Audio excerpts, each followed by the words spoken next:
আমরা যারা অঙ্ক পারি না এক্সামে এই ধরনের অঙ্ক এলে আমরা ছেড়ে দিয়ে আসি, ভাবি 1 নম্বর তো কিচ্ছু হবে না, কিন্তু ওই 1 নম্বরই আমাদের সিলেকশনের জন্য দরকার। তাই এই ধরনের অঙ্ককে 2 সেকেন্ডে কিভাবে তুড়ি মেরে আমরা ওড়াতে পারি এসো দেখে নিই। অঙ্কটায় কি বলেছে? অঙ্কটায় বলেছে যে 3 বছরের কম্পাউন্ড ইন্টারেস্ট আর সিম্পল ইন্টারেস্টের পার্থক্য আমাদের বার করতে হবে, যেখানে প্রিন্সিপাল দেওয়া আছে 15,625 এবং রেট অফ ইন্টারেস্ট দেওয়া আছে 16%। তাহলে অপশান আছে 4টে। একটা বড় ফর্মুলা আছে, দেখে মনে হবে কি করে মনে রাখবো ফালতু জিনিস, কিন্তু আসল মজা ফর্মুলা লেখার পরে, তাই দেখতে থাকো।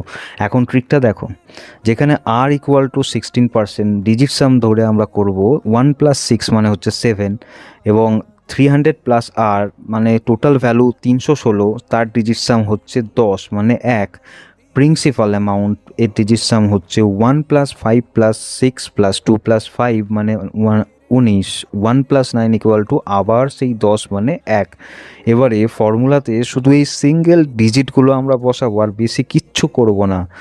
যদি ক্যালকুলেশনে আসি তাহলে দেখব 1 × 7² × 1, নিচে 100-এর কিউব মানে হচ্ছে 1, নিচে যেহেতু 1 আছে তাই আমরা এটাকে ইগনোর করব, ওপরের ভ্যালুটাকেই আমরা ধরবো, যেটা হচ্ছে 49 মানে 4+9 = 13, 1+3 = 4, মানে ডিজিট সাম আমাদের এলো টোটাল ভ্যালুর 4। এবারে যাও অপশানে, যেটার ডিজিট সাম 4 হবে সেটাই হবে তোমার উত্তর, কমেন্টে লেখো।